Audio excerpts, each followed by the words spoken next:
શરૂઆતમાં એક દિવસ બપોરે આરામમાંથી ઉઠ્યા અને મને કહે છે આપણે સભા કરવી છે. દાદા મેં તો આ સભા કરવાની એ તો 2-5 જણા જ છે, હરિભક્તો હતા નહીં, અને આ સભા કરવાનું કહે છે તો બહુ, તો અમે સભા કરીએ તો મોડ 8-10 જણ આવે. તો આ સભા કરવાનું કે અત્યારે મારી પાસે સ્કૂટર નહીં, સાયકલ નહીં, તો અત્યારે હું કોને બોલાવું સભા કરવા?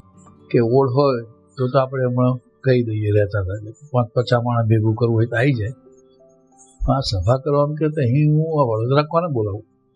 અને અહીંયા આવો, ક્યાં મોટા માણસ છો? સ્વામી તમે સભા કરવાની કઈ રીતે, કોને સભા કરવાની? તો કે બે હમણાં સભા આપણે થઈ જશે.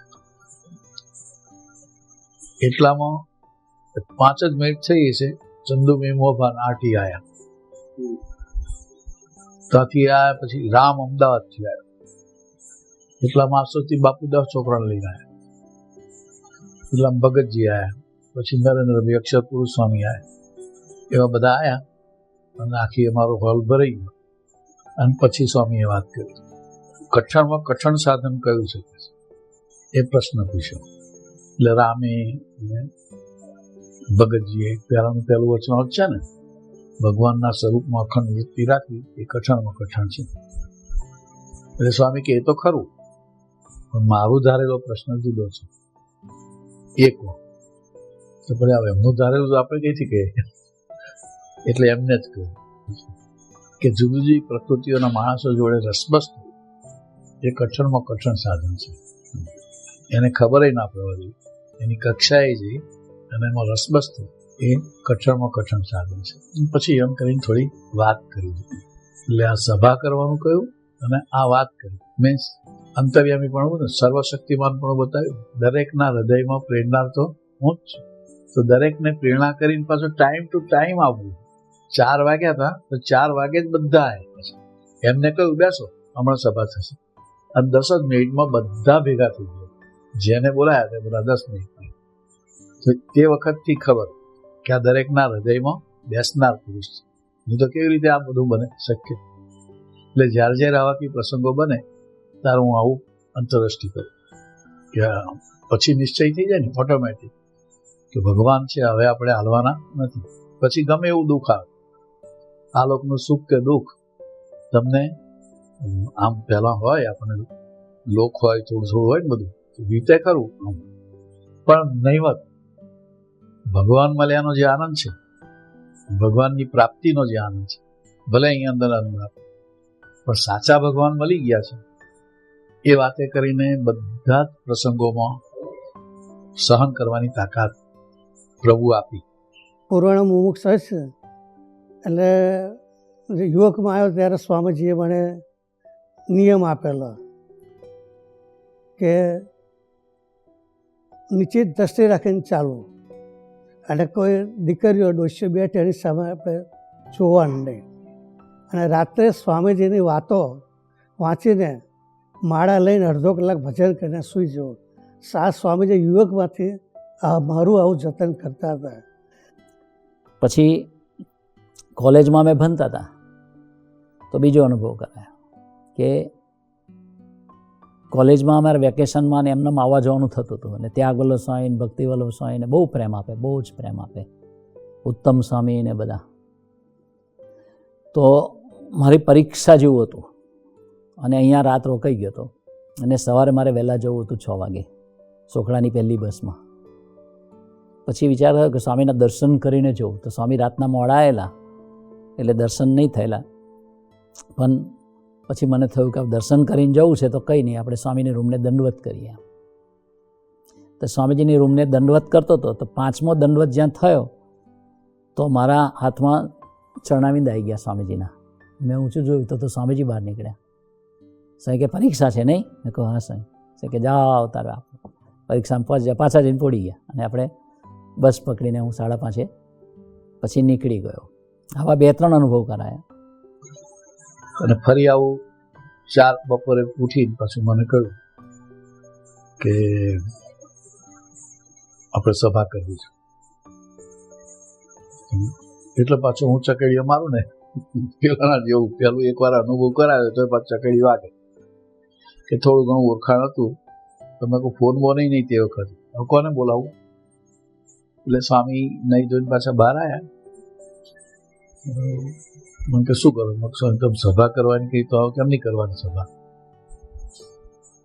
તો કે આ ખૂણામાં મારી ગાદી કરો, કે સિટિંગ રૂમમાં આ ખૂણામાં ગાદી કરો અને જોડે નાનું આસન કોઠારી સ્વામી બનાવો અને તમે મારી સામે બેસી દીધું. હું તમને વાત કરું એ તમારે સાંભળવાની, એ આપણી સભા, કરોડોની સભા થઈ ગઈ છે, તમારે સાંભળવાનું. તે મેં આસન બનાવ્યા દેવ, પછી સ્વામી ગાદી ઉપર બેઠા, બાજુમાં કોઠારી સ્વામી બેઠા અને સામે હું બેઠો. બરાબર 1 કલાક સભા કરી, 1 કલાક બોલ્યા કોન્સ્ટન્ટ. અને એ શું બોલ્યા આજે મને ખબર નથી, પણ એટલો અંતરમાં ખૂબ આનંદ આવે. એમની વાણીનો જ આનંદ, સાંભળવાનો જ આનંદ, એમને મૂકેલો આનંદ જે હોય, પણ એટલો આનંદ આવે. પૂરું થયું એટલે સ્વામીજી બોલ્યા કે મેં કહ્યું સ્વામી તમારા આખા પ્રવચનમાં કશું યાદ રહ્યું નથી. સરસ પ્રવચન થયું એટલું અહીંથી આ પડે છે, અને તમારી વાણીમાં ઘડીએ ઘડીએ સુરત ભાવ એવું વધારે આવતું હતું, એટલું યાદ રહ્યું છે. તાર સ્વામી બોલ્યા કે આ તો સબીજ જ્ઞાન છે, આગળ ઉપર મોટો ઝાડ થશે. પણ તે દાડે મને કહ્યું કે આ સભા એટલે તમે શ્રોતા, હું વક્તા, આપણી સભા હતી.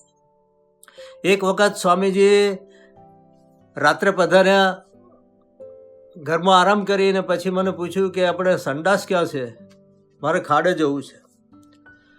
મેં કહ્યું સ્વામીજી નીચે છે. હવે સંડાસ અમારું એવું હતું કે એક મોટો હોલ હતો, પછી સંડાસ આવે.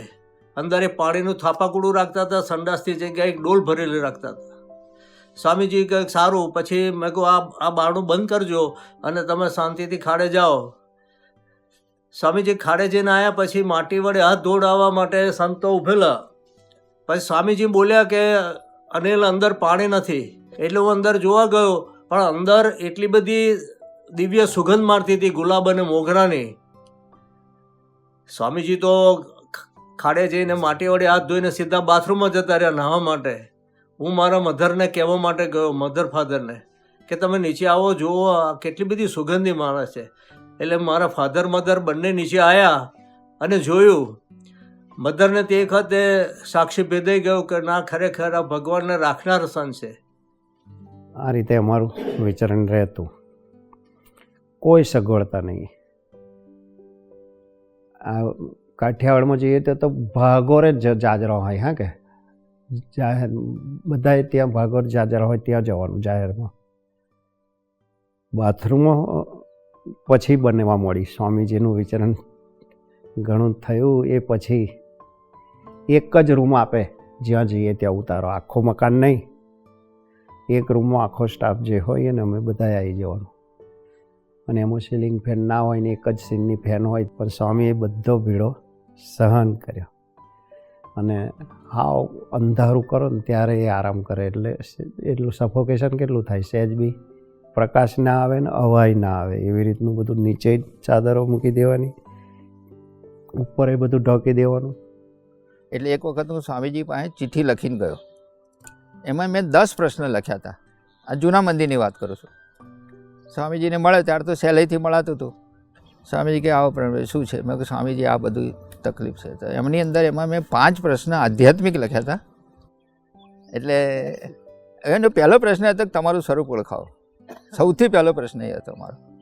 બીજો પ્રશ્ન હતો કે મારા હૃદયાકાશ વિશે તમે પધરાવણી કરો. આ 2 હતા. ત્રીજા બહુ એનાથી બી એવા જ લેવલના છે બધા. અને 5 પ્રશ્ન આ લોકના હતા. એટલે સ્વામીજી આમ ચિઠ્ઠી હાથમાં લીધી ને કહ્યું, 6 ઉપર આંગળી મૂકી અને 10મા સુધી લઈ ગયો. મને કે આ બધા પ્રશ્નો હું પતાવી દઈશ, કે છે. આમ જ કીધું, હું પતાવી દઈશ. પછી આંગળી આમ કરીને કીધું, આ ઉપરના છે ને એ તમારે પ્રયત્ન કરવાનો, કે છે. અને કે એ બધા આધ્યાત્મિક હતા. મને કે એ તમારે પ્રયત્ન કરવાનો, કે છે. હવે મને એ વખતે બુદ્ધિ નહીં કે હું પૂછી લઉં કે ભાઈ તમે બળ આપો કે એવું તેવું.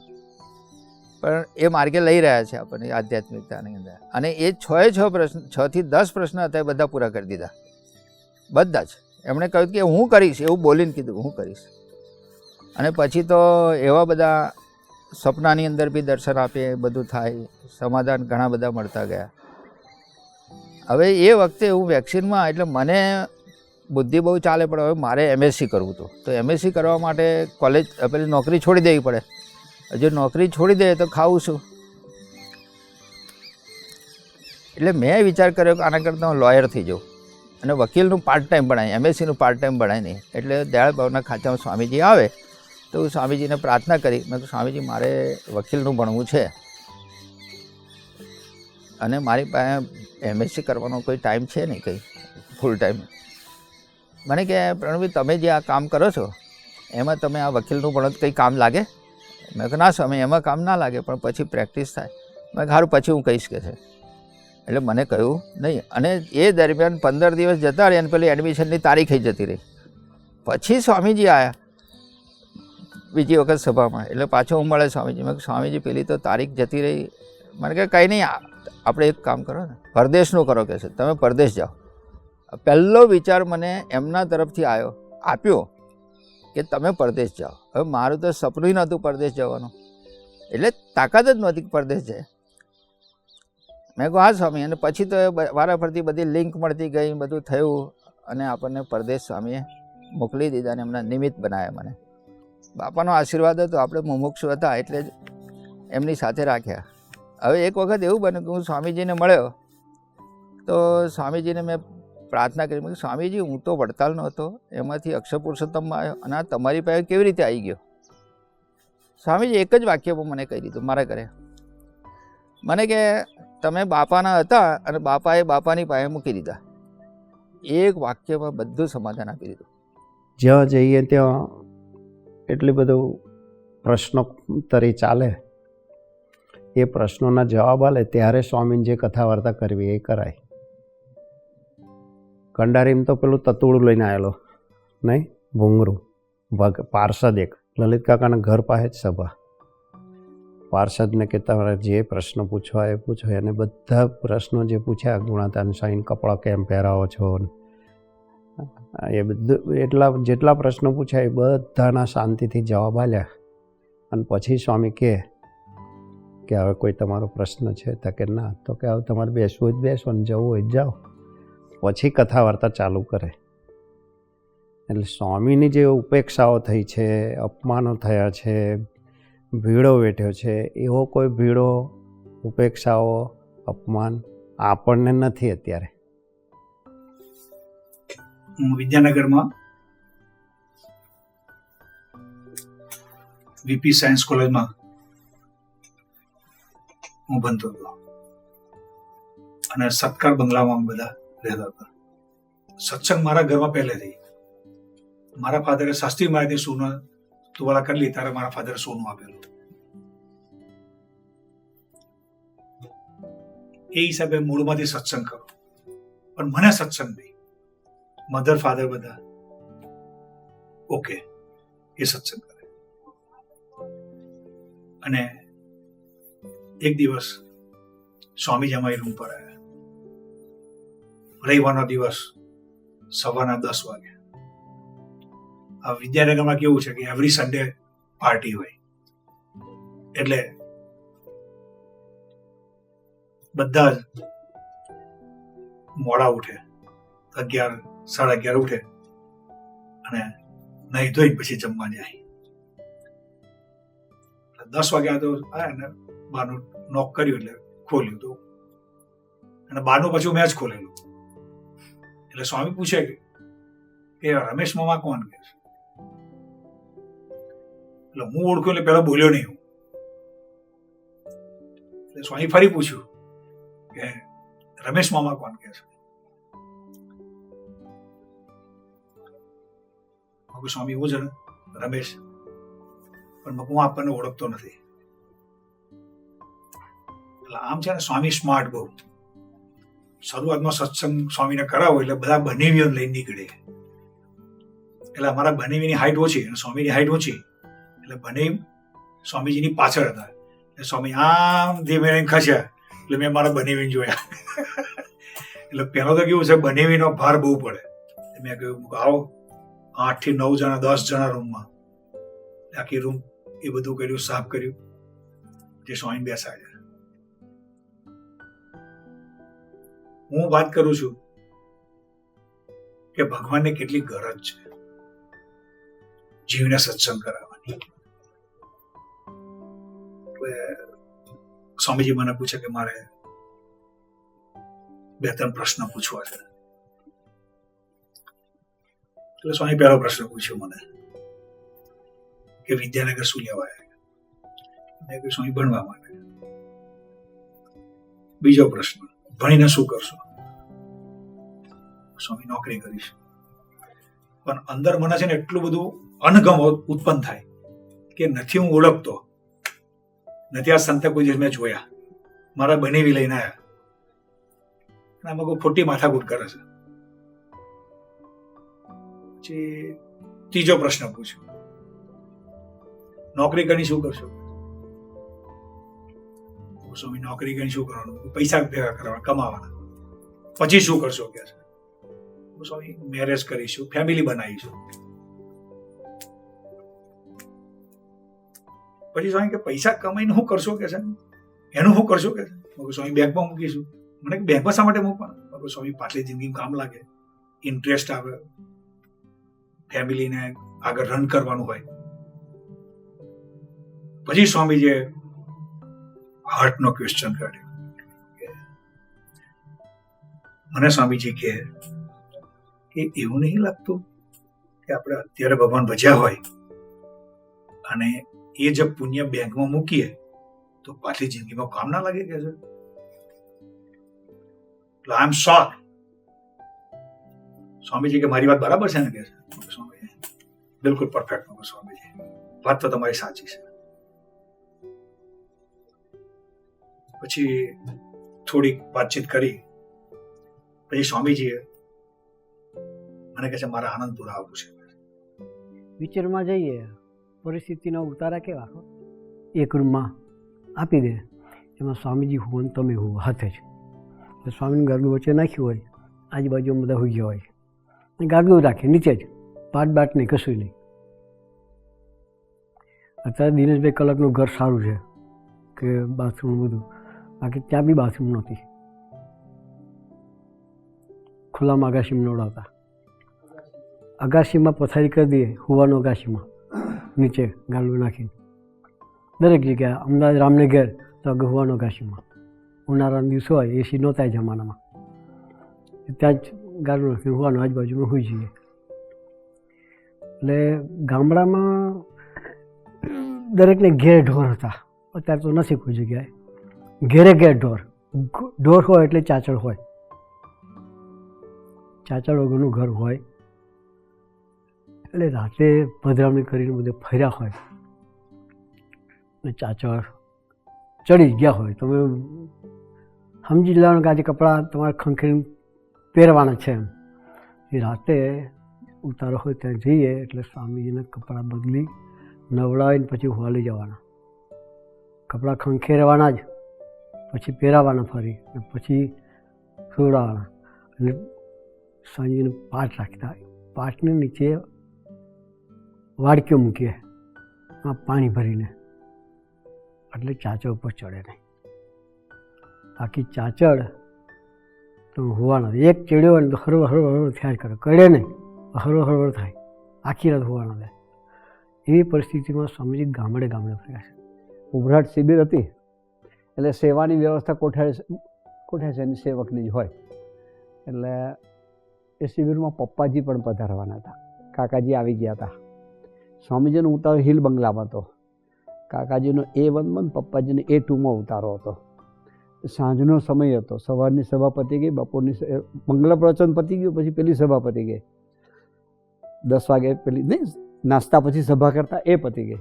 પછી સાંજનો સમય સ્વામીજી કાયમ રેગ્યુલર સ્નાન કરતા, યાદ હોય તો 5:30 વાગે ધોતી પહેરતા હતા, બોલાવો પેલા 2 જણને. એટલે અમને બોલાવા, અમે ગયા ધોતી પહેરી લીધેલું હતું એમણે, અને ખુશી બેઠા, બહાર જાઓ બધા કહે. એટલે અમને ખૂબ ખબર નહીં, બરાબર ઝાડ્યા, ખખડાયા 2 જણને. સ્વામીજી પહેલાં બધા હાથ જોડીને ઊભા હતા 2 જણા. પછી ધીમે રહીને કે અહીંયા આવો કે પપ્પાજીની વ્યવસ્થા થઈ ગઈ છે કે થઈ ગઈ છે, સરસ, કાકાજી જેવી જ કરી છે. એટલે એ તો રીત હતી ને એમની કહેવાની રીત જ. અને અમારા પર સ્પેશિયલ પ્રેમ હતો બે જણ ખરેખર. એટલે પછી બેસી જાવ કે પેલી કોથળીને લઈ આવો કે એમાં પોંક આવ્યો હતો, બધાને બહાર કાઢ્યા. પછી 3 જણાએ પોંક ખાધો, અમને ખવડાવ્યો કે આ પોંક ખાઈએ આપણે 3 જણા ભેગા થઈને. સુરતથી પોંકની સિઝન હોય, ડિસેમ્બરમાં શિબિર હોય એટલે પોંક ખવડાવ્યો. પછી કે હવે જાઓ, ગયા. બીજે દિવસે બપોરની સભાપતિ, સવારની સભાપતિ, મંગળ પ્રવચન પછી સભા થાય અને પછી બધા બધાને જમાડીએ. છેલ્લા અમે 2 જણ જમીએ, સૌથી છેલ્લા 2 જણા જમતા હતા. સ્વામીજી આરામમાંથી ઉઠીને બહાર આવ્યા. તે વખતે સવારે સ્વામીજીએ ગોષ્ઠીમાં એક વાક્ય બોલેલા. જ્યાં સુધી આગલે દિવસે જ્યારે પેલું અમને પોંખ ખવડાવે ને તે વખતે પછી અમે પ્રાર્થના કરી કે સ્વામીજી આપણે સવાર ગોષ્ઠી કરી, અમે એક વાક્ય બોલ્યા મંગલ પ્રવચનમાં કે જ્યાં સુધી કોઈને વિશે રંચ માત્ર ભાવફેર થાય છે ત્યાં સુધી ગુણાતીત સાધુતા બક્ષિસ મળતી નથી. એમ કૃપા કરજો, અમારામાં તો કાંઈ બરકત નથી પણ તમે કૃપા કરજો.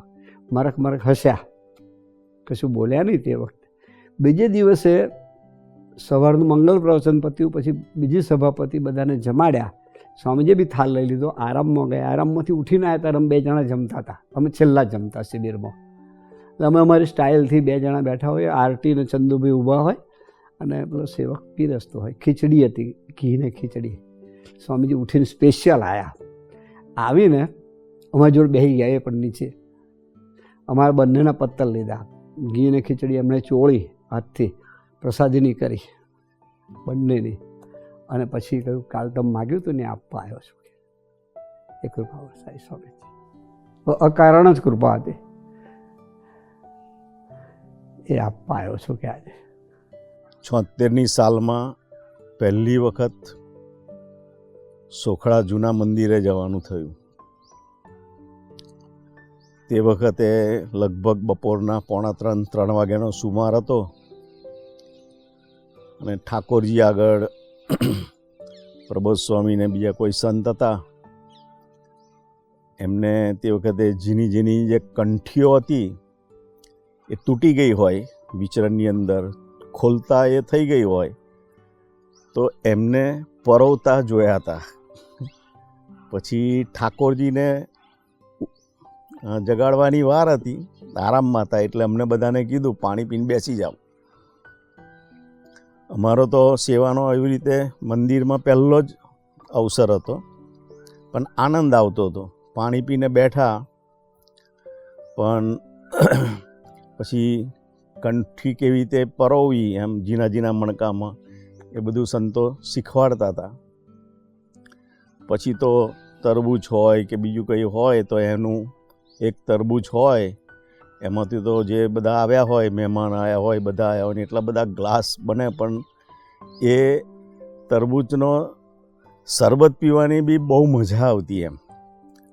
અને બીજું કેવું કે અત્યારે ખ્યાલ આવે છે, જેમ સત્સંગની અંદર આટલા વર્ષોનો અનુભવ થયો અને જે તે વખતના દિવસોનું અત્યારે વિચાર કરું છું તો એવું લાગે કે અમે જ્યારે જતા સોખડા મંદિરે ત્યારે તે વખતે અમારે વિદ્યાનગરથી આણંદની બસ પકડવાની, આણંદથી પછી પાછી બસ બરોડાની પકડવાની અને બરોડાથી પછી સોખડાની બસ પકડવાની થાય. એટલે એની અંદર ટાઈમિંગ ઘણો બધો જાય. અમારી પાસે તે વખતે સ્કૂટર હતા, બાઇક, ચંદ્રકાંત ભગતને અમારી પાસે. પણ સ્વામીની ઈચ્છા એવી કે બધા વધારે યુવકો આવે એટલે કે આપણે બસમાં બીજા યુવકોને 4-5 યુવકોને બી લઈને આવવાનું. એમ તમે આવો તો 2 જ જણા આવો કે. એટલે પછી અમારો ટાઈમ ગમે તે અનિશ્ચિત હોય પહોંચવાનો. અને પાછો પ્રોગ્રામ બી કોલેજમાં હોઈએ એટલે એવો ફિક્સ ના હોય કે આ દિવસે પહોંચવાના છીએ, ટપાલ લખી દઈએ. તો પણ અમે જ્યારે પહોંચ્યા હોય ઘણી બધી વખત તો એવું થતું કે જમવાનો સમય હોય ને અમે પહોંચ્યા હોઈએ. પણ હું અત્યારે બી વિચાર કરું તો એ 76થી લઈને જેટલો સમય અમે જૂના મંદિરે જતા હતા 2-3 વર્ષના ઇતિહાસમાં, તો ક્યારેય સંતોના મુખારવિંદ પરથી એવું ન લાગે એમ કે ભાઈ આ કયા ટાઈમે આવી ગયા એમ. અને એ એટલા દિવસોની અંદર એમને ક્યારેય અમને એવું નથી કીધું કે ભાઈ જણાવીને આવવું જોઈએ ને એમ. પણ એમનો ઉમંગ જ એટલો બધો હોય સંતોનો કે ટાઈમે જમાડી દે અને બધું ભૂલાવી દે. અને અમને બી એટલું બધું ગમતું એમ કે બરોડાની અંદર બી ઘણી બધી સારી વ્યવસ્થાઓ હતી, ઘણા બધા ઓળખીતા હતા, રિલેટિવ્સ હતા, પણ એમને ત્યાં જવાનું મન ન થાય એમ. સંતોને નિસ્વાર્થ પ્રેમ અને સ્વામીજીનું એવું જબરજસ્તનું ખેંચાણ તો અમને સીધું સોખડા જૂના મંદિરે જવાનું મન થાય. તે વખત તો આપણને ખ્યાલ છે કે કોઈ વ્યવસ્થા એવી નહોતી એમ. અમારે ક્યાં રાત્રે સૂવાનું એ અમને ખબર ના હોય એમ. સૂવા મળશે એ બી ખબર ના હોય, ઓઢવા શું મળશે, પણ આનંદ આવતો હતો એમ. એ બધો ભીડો નહોતો લાગતો. એક જ ખાલી લાગતું હતું કે સવારે જ્યારે એક જ ટોયલેટ હતું અને એની અંદર જવાનું થાય તો, પણ એમાં બી સ્વામીજી એટલી બધી કળા શીખવાડેલી તે વખતે કે સ્વામી સામેથી કે આપણે બધા તૈયાર થઈ જાય સંતોને મહેમાનો, પછી શાંતિથી જ ઉઠવાનું, એટલે આપણને કોઈ માથાકૂટ ના રહે. અને સ્વામીએ બી પછી એવી રીતનું બધું સરસનું આયોજન કરેલું કે અમને એની બી તકલીફ બહુ નથી લાગતી એમ. અને રોજ સાંજે સ્વામીજી જ્યારે નીકળે વોકિંગમાં ત્યારે કોઈ વાર ખરી સુધી આવે, કોઈ વખત આ સોખડા અત્યારે જે આપણું હરિધામ છે એ જગ્યા પર આવતા. તે વખત તો અહીંયા કશું જ નહોતું એમ, ખાલી જગ્યા જ હતી. પણ સ્વામી તે વખત દ્રષ્ટિ પ્રસાદી નહીં કરતા અને બધા અલૌકિક અને મહિમાના બધા વાક્યો તે વખતે કહેતા એમ. ત્યારે બી સ્વામી એટલી મર્દાંગીથી ને એટલી ખુમારી દેખાય એમ અને એટલું આમ પ્રભુત્વ દેખાય. તો તે વખતે આમ સ્વામીજી કહે કે અહીં તો ભવિષ્યમાં એટલું બધું મોટું મંદિર થવાનું છે, શિખરબદ્ધ મંદિર, કેટલાય સાધકો આવશે, કેટલાય સંતો થશે. ત્યારે અમને હસવું આવતું હતું એમ. અને અમારી જોડેના યુવકો બી કહેતા, સ્વામી આ શિખરબદ્ધ મંદિર નહીં થાય તો ચાલશે, પણ તમે 2-4 લેટ્રિન બનાવી દો કે. પણ એની અંદર બી અમને બહુ આનંદ આવતો હતો. પણ એ વસ્તુનો અત્યારે જ્યારે વિચાર કરીએ છીએ કે એક તો સંતોના મુખારવિંદ પર કોઈ દિવસ કંટાળો જોયો નથી, કે એમના બોડી લેંગ્વેજમાં એવું નથી જોયું કે આ કયા ટાઈમે આવી ગયા. અને અમને તો ઘણી બધી વખત જોયું છે કે એમનું જે રસોઈ હતી કે જમવાનો સમય હતો, આપણે પ્રસંગ તો ઘણા બધા સાંભળ્યા છે યોગીજી મહારાજના બી, પણ આ સંતોનું જીવનનો જ્યારે વિચાર કરીએ કે જે વડીલ સંતો અને તે વખતના બધા સંતોએ, તો એ લોકોએ જમતા હોય અને જો હરિભગત આવ્યા હોય કે અમારા જેવા યુવકો આવ્યા હોય તો એમને એમની રસોઈ કે એમની રોટલી શાક અમને જમાડ્યા છે. અને એ પોતે છાશ કે પાપડી કે છાશ કે સેવ મમરા ખાઈ અને દિવસ વિતાવ્યો હોય. અમે પૂછીએ, અમને ઘણી બધી વખત એવું થતું હતું તે વખતે, અને અમે પૂછતા તો સંતો કહી દે કે અમારે તો કે અત્યારે ઉપવાસ છે એમ. સંતોને આમ નોર્મલી 5 ઉપવાસ હોય એકાદશી સિવાય, નોમ તીજનો, પણ તે વખત અમને ખ્યાલ નહીં. ઘણી બધી વખત ઘણા સંતોને જોયું હોય તો કે ભાઈ એમને કોઈ અડી ગયું હશે એટલે, પણ તે વખતે એવા સંજોગો બી નહોતા. પણ આ વસ્તુનો આપણે જ્યારે વિચાર કરીએ કે ભાઈ આવી પરિસ્થિતિની અંદર તે વખતે સાંજે તો પાછો સ્વામીજીનો આગ્રહ ઉકાળો ને સેવ મમરા અને પાપડીનો જ હતો. અને છતાં બી એ સંતોએ તે વખતે જે આ ભીડો વેઠ્યો, તો એ પોતાના દેહ કરતાં એમને ભગવાનના સંબંધવાળા એ હરિભક્તો અને ભગવાનના સંબંધવાળા જે યુવકોનો એ કેટલો બધો વિશેષ માન્યા હશે. બીજી બાજુ આપણે જોઈએ તો એ સ્વામીજીને રાજી કરવાની એમના હૈયાની વિશે કેવી તત્પરતા હશે કે જે પોતાના દેહ કરતાં બી એમને વિશેષ વહાલા માની. અને આટલા વર્ષોની અંદર પાછું આ વસ્તુનો આપણે વિચાર કરીએ કે આપણે બધા સત્સંગની અંદર છીએ, તો એવું કોઈ દિવસ અહેસાસ નથી થયો કે એમના જીવનમાંથી એવો હુંહાઠો બી નથી નીકળ્યો કે અમે કેવું સહન કર્યું છે. અમે કેવા ખોવાઈ ગયા છીએ એમ.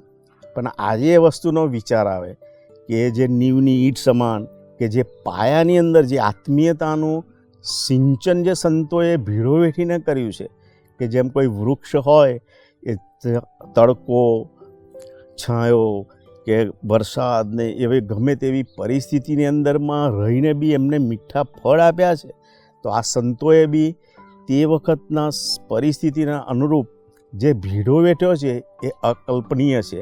અને જે આત્મીયતાનું એ દર્શન કરાયું છે, એ જે પાતાળે પાયા છે યોગી ડિવાઇન સોસાયટીના, એના ફળ સ્વરૂપે અત્યારે બી આપણે જે સર્જન જોઈ રહ્યા છે, તો એ સંતોએ જે હોમાયા છે એ વસ્તુનો આપણે જ્યારે વિચાર કરીએ ને, તો બી આપણે એમનું તો શું ઋણ અદા કરી શકીએ એમ.